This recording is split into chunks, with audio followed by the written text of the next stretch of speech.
అన్ని సీజన్లతో పోలిస్తే ఈ సీజన్ కొంచెం డిఫరెంట్గా ఉంది. ఇక ఫస్ట్ వారంలో అంత అనిపించకపోయినా సెకండ్ వారం నుంచి కొంచెం ఆట రసవత్తరంగా మారింది. ఇక యష్మి టీం అయితే చాలా ఓవర్ చేస్తున్నట్టు అనిపిస్తుంది టీంలో. ఇక నిన్న కాళ్ళకు సాక్సులు పెట్టుకొని ఆడే గేమ్లో కూడా యష్మి అయితే ఎక్కువగా అరిచారు. ఇక నబిల్ వచ్చేసి లేదు నేను పుష్ చేయలేదు అనేసి నబిల్ అన్నారు. ఇక కానీ దాన్ని ఎవరు సంచలకు కూడా పట్టించుకోకుండా సంచలకు అవుట్ చేయడం జరిగింది. ఇక యష్మి కూడా ఎంతగానో అరిచారు కదా, మీరు చూశారు. ఏమనిపిస్తుందంటే ఈ టీంలో వచ్చేసి ఇక నైనిక చీఫ్గా ఉన్నారు కదా, నైనిక మాత్రం ఏం పట్టించుకోవట్లేదని అనిపించింది. ఇక యష్మి టీం వాళ్ళు అయితే ఇక పృథ్వీ వెళ్ళారు కదా, పృథ్వీ కానీ అభయ్ కానీ అవుట్ అయ్యారంటే ఆ టీంలో మొత్తం అందరు లేచి నిలబడి అరవడం స్టార్ట్ చేస్తున్నారు. యష్మి కానీ సోనియా కానీ ఇలా. కానీ నైనిక టీం వాళ్ళు మాత్రం ఎవరు పట్టించుకోవట్లేదు.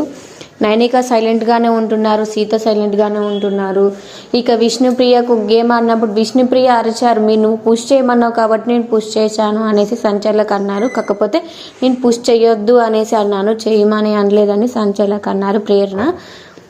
ఇలా డిస్కషన్ జరిగింది. ఇక్కడ కూడా నాకైతే ప్రేరణదే రాంగ్ అనిపించింది. ఎందుకంటే తను పుష్ అన్నారు, పుష్ అనేది ఒకటి విష్ణుప్రియకి వినపడి తను పుష్ చేశారు. కానీ డోంట్ పుష్ అనేది తనకి వినపడలేదు. అందుకే తన ఇక్కడైతే ఒక మిస్అండర్స్టాండ్ అయితే జరిగింది. కానీ ప్రేరణ తనకైతే సెకండ్ ఛాన్స్ ఇచ్చేసింది. ఫస్ట్ విష్ణుప్రియ బయటపడినా కూడా సెకండ్ ఛాన్స్ అయితే ఇచ్చారు. అక్కడ తను సంచాలకుగా తను చేసేది ఏం లేదు. కాకపోతే ఇక్కడ చీఫ్లు కూడా చాలా స్టాండ్ తీసుకోవాలి కదా. యష్మి ఎంతలా కొంచెం ఓవర్ చేస్తున్నారు అన్నమాట.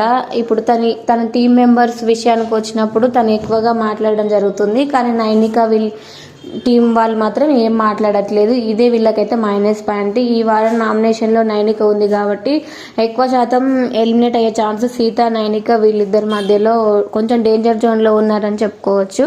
ఇక పృథ్వీ కూడా, ఇక నిఖిల్ వీళ్ళైతే ఖచ్చితంగా సేవ్ అయిపోతారు.